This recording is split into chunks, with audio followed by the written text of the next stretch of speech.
صدرك قاشر بتزيق ومش قادر تاخد نفسك، وبتجري على جهاز البخار تحط اي امبولات تعجبك عشان ترتاح، وما بتفهمش ايه الفرق بين اللي الدكتور كاتبهولك. ستوب يا سيدي، انت كده ممكن تكون بتعالج العرض وسايب المرض، او بتستخدم دواء غلط يدمر مناعتك.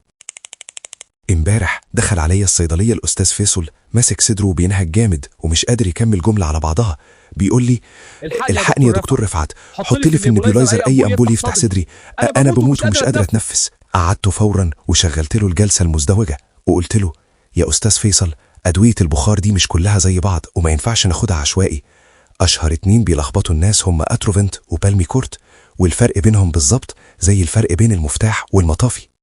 ركزوا معايا يا جماعه، الاتروفنت ده عباره عن المفتاح. لما الشعب الهوائيه تقفل وتتشنج فجاه بسبب ايسيتايل كولين، الاتروفنت بيدخل يقفل الباب في وش الماده دي ويرخي العضلات فتتنفس فورا. مفعوله سريع جدا في ربع ساعه، بس ده مجرد بيفتح الطريق. طب لو الطريق اتفتح بس الانابيب مليانه التهابات ومخاط ومورمه من جوه، هنا يجي دور البالميكورت، ده بقى المطافي. ده كورتيزون موضعي بيدخل جوه الرئه يطفي نار الالتهاب ويمنع المشكله انها ترجع تاني. مفعوله بياخد وقت بس بيعالج من الجذور، عشان كده الدكاتره بيخلطوهم مع بعض في نفس الجلسه. المفتاح اتروفنت يفتح الباب، والمطافي بالميكورت تدخل تطفي الحريقه. بس الاهم من ده انك لازم تمضمض بقك كويس جدا بميه بعد البالميكورت عشان ما يعملش فطريات بيضه في لسانك، ولو عندك ميه زرقاء في عينك او تضخم في البروستاتا لازم تحذر جدا من الاتروفنت.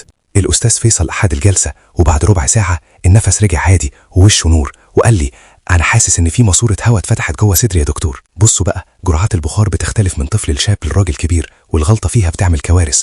لو عايز تعرف الخطه العلاجيه الصح وتفهم اكتر، اكتب كلمه بخار في الكومنتات وهرد عليك بنفسي اقول لك ايه الجرعه المظبوطه لحالتك او لحاله طفلك، وازاي تعمل الجلسه صح في البيت من غير اي اثار جانبيه. خلصت حكايه النهارده، بس حكايات العلم ما بتخلص.